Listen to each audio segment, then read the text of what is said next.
What the?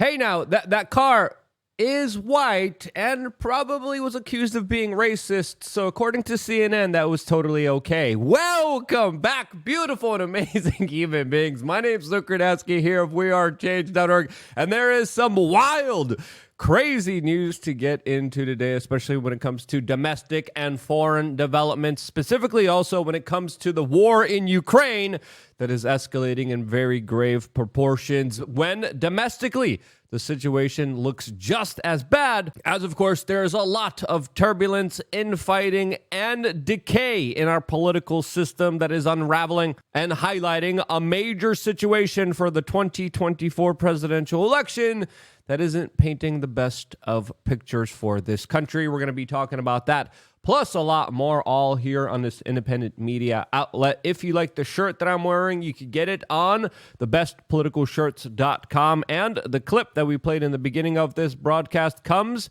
from Oakland, California, where it looks like a group of youths decided to enact their rage on a car. What's the backstory? What's going on here? Who knows? But this was happening in the presence of police officers that, according to some reports, were just standing by and watching all of this transpire, because why work? Why would you need to work? As of course, it's not like police officers in the United States have a duty to protect and serve, which they fought in court in many jurisdictions, cities, and states, and even on the federal level, arguing successfully that they don't have to do anything. And they don't. As of course, the great people over at Clown World probably bring more attention to these issues and do more about them than the actual authorities that are there to stop them. So shouts out to at Clown World for highlighting yet another crazy clip of inner city dystopia that, of course, is ever growing and expanding in our destroyed, declining Western civilization. Because where else would you see grown men spend $20,000 transforming themselves into literal dogs, or prestigious black university lecturers and professors who were triggered by seeing too many people of the opposite race, even though he's complaining about a woke movie that did comply with all the ESG diversity efforts? Only in a place like San Francisco would you see fury over a sign that is now portrayed over former Twitter headquarters, now being, of course, X, which now California residents are slamming as something that needs to go immediately, even though it is literally the same state that has district attorneys that are excusing carjackings and destruction of personal property from individuals that literally steal cars and drive them over famous staircases. Again, California, I was just there. An utter crap hole. I feel a lot better. I feel so much better being here in the beautiful state of Florida that doesn't have a lot of the same problems California does. And as people get distracted by the most trivial, nonsensical, idiotic cultural issues, we have another major problem in the United States that barely goes undressed, and that, of course, is the lowering IQ and intelligence of the American people, specifically the youth, as even LeBron James, who, by the way, launched a special school for underprivileged children that is costing taxpayers $8 million in Ohio, has no 8th grader student passing a state math exam in the past 3 years. Yes, you heard that correctly. In LeBron James's new overly funded school system, no 8th grader passed a state math exam in 3 years. This, as it was also, of course, legendary comedian George Carlin explaining a few years ago that the U.S. government wants you just dumb enough to keep working and paying taxes and not smart enough to figure out that you're being screwed as the U.S. government keeps pushing more and more ridiculous restrictions on the American people. Even internationally, the pressure is being felt here as Americans have just lost visa-free travel to Europe in 2024, while Europeans are not allowed into the United States if they previously visited Cuba for some reason. All of this as internationally, there is a lot of chaos and decay when it comes to American foreign policy that is deliberately prolonging a proxy war between the East and the West, using Ukraine as the proxy for their international relations, costing people their lives for essentially what looks like geopolitical grandstanding. All of this as the situation in Ukraine has drastically escalated, as now more drones have been launched from Ukraine into Russian territory, specifically Crimea and Moscow, as crazy videos like this are now making the rounds on the internet.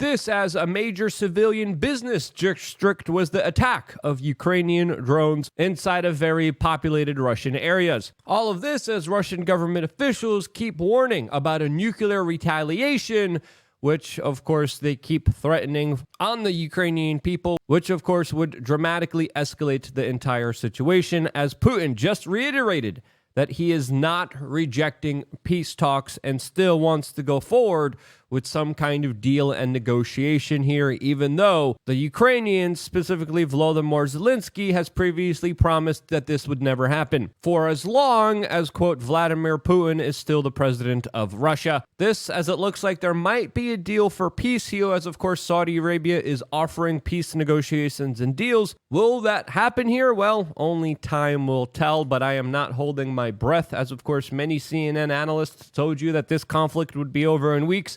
And we specifically told you it could probably last a very long time. It already has, and it could even continue even longer, as of course conflicts are very easy to start and very difficult to end. And even though when they do end, they usually restart. And before all hell breaks loose, make sure you at least have a nice t-shirt to represent your larger discontent to all of this, like this one that reads, "At least we get a pizza party before World War III," which you could exclusively get on thebestpoliticalshirts.com. You could also get the shirt that I'm wearing right now. They are great conversation starters, even in the great state of California, where many flip-flop wearing, zombie blue-haired, armpit-smelling hipster yuppies were almost breaking their necks every time I was wearing one of my very spicy t-shirts for the general public there. Some of the shirts too spicy to show you here. You can only check them out on, of course, thebestpoliticalshirts.com. And your support by getting these t-shirts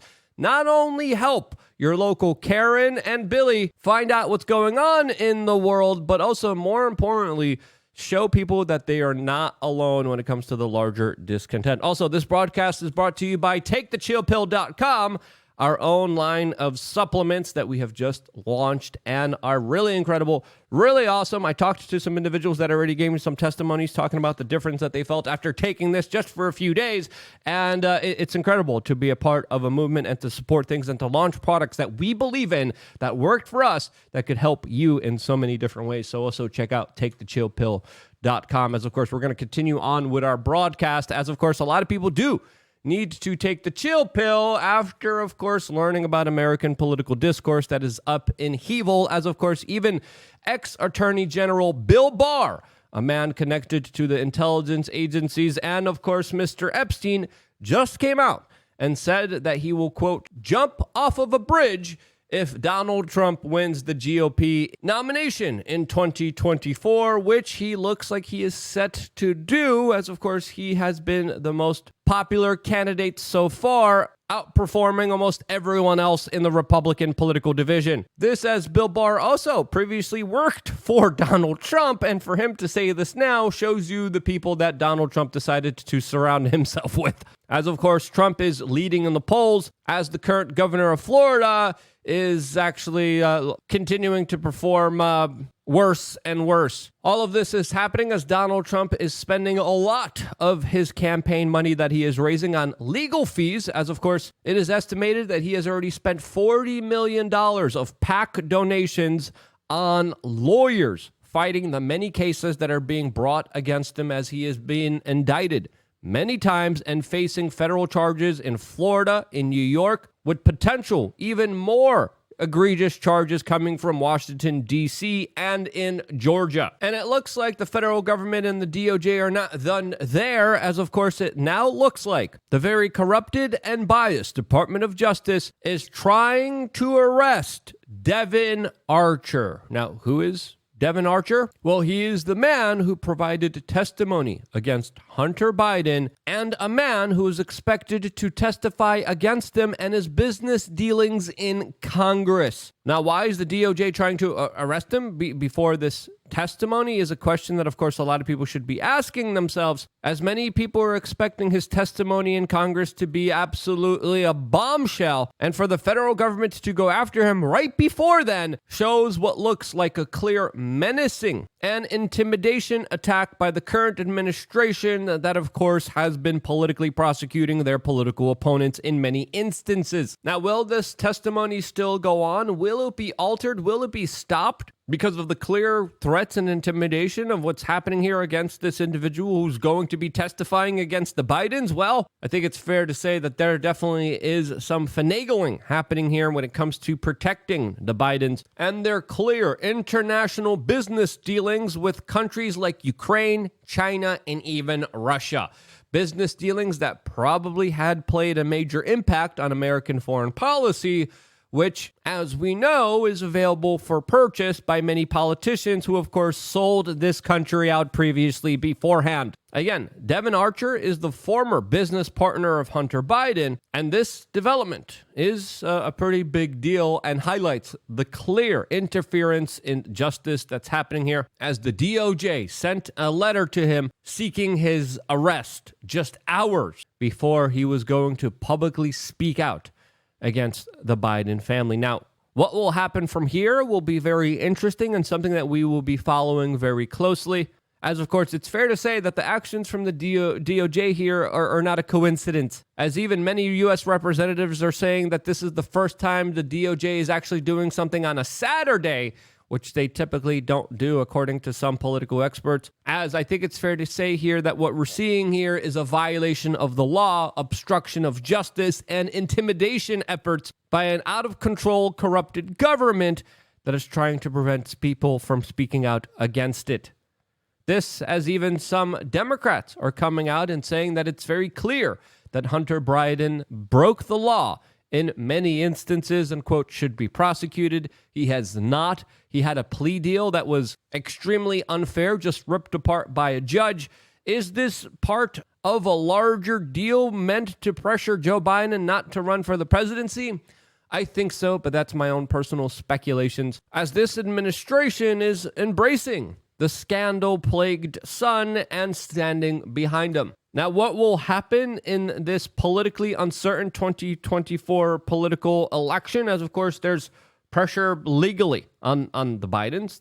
There's a lot of pressure on the major chief political opponent of the Bidens that the Bidens are using the DOJ to go after and to stop any criticism of them. Who will win this larger battle of force and political power? Well, who do you think will? Let me know down in the comment section below, as of course it looks like the people controlling the DOJ, it looks like those people are making the biggest, kind of boldest, most dangerous moves for American political discourse and bringing us towards a very dangerous situation. But how do you think all of this will unfold? I look forward to your comments down in the description below. I wouldn't be here if it wasn't for you guys purchasing shirts or thechillpill.com. And because you do, that's why I am here. I love you guys. Stay tuned for more here on wearechange.org.